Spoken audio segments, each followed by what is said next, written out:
Anil తైపేలో work చేసే ఆఫీస్‌లో వాళ్ళు టీమ్ డిన్నర్‌కి అనిల్‌తో పాటు నన్ను కూడా ఇన్వైట్ చేశారు. నాకైతే కొంచెం స్పెషల్‌గా అనిపిచ్చింది.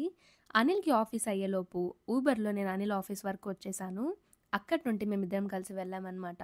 అలా ఆఫీస్ నుండి రెస్టారెంట్‌కి వెళ్ళే రూట్ మొత్తం ఈవినింగ్ వ్యూ చాలా బ్యూటిఫుల్‌గా ఉండింది. మేము వెళ్ళే రెస్టారెంట్ ఒక మాల్‌లో ఉంటుంది. సరిగ్గా క్యాప్చర్ చేయలేకపోయాను. నెక్స్ట్ టైమ్ వెళ్తే మాత్రం తప్పకుండా క్యాప్చర్ చేస్తాను. అనిల్ వర్క్ చేసిన ఆఫీస్‌లో ఇద్దరే ఇండియన్స్ అన్నమాట. మిగతా వాళ్ళంతా తైవానీస్, జాపనీస్, వియత్నామీస్ ఇలా ఉంటారు.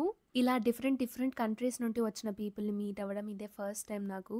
కొంచెం కొత్తగా అనిపిచ్చింది. కానీ బాగుండింది. ఫుడ్ విషయానికొస్తే ఒకదాని తర్వాత ఒకటి రకరకాలుగా సర్వ్ చేస్తున్నారు. వాళ్ళు సర్వ్ చేసేవేవైనా కావాలంటే మళ్ళీ ఆర్డర్ చేసుకోవచ్చు. కొత్త ఐటెమ్స్ ఆర్డర్ చేయడానికి ఆప్షన్ లేదనమాట. దాంతో పాటు అన్‌లిమిటెడ్ ఆల్కహాల్ కూడా ఉంది. మేం తాగిందైతే హనీ వాటర్ అన్నమాట. సో, అలా టీమ్ డిన్నర్ అయితే ఫినిష్ చేసుకొని ఇంటికైతే రిటర్న్ అయ్యాము. మూన్ లైట్ కింద అలా సిటీ వ్యూ ఎంజాయ్ చేస్తూ వెళ్తుంటే చాలా ప్లెజెంట్‌గా అనిపిచ్చింది. ఈ వీడియోకి ఇంతే. మరో వీడియోతో మీ ముందుకొస్తాను. అంతవరకు సెలవు. బాయ్.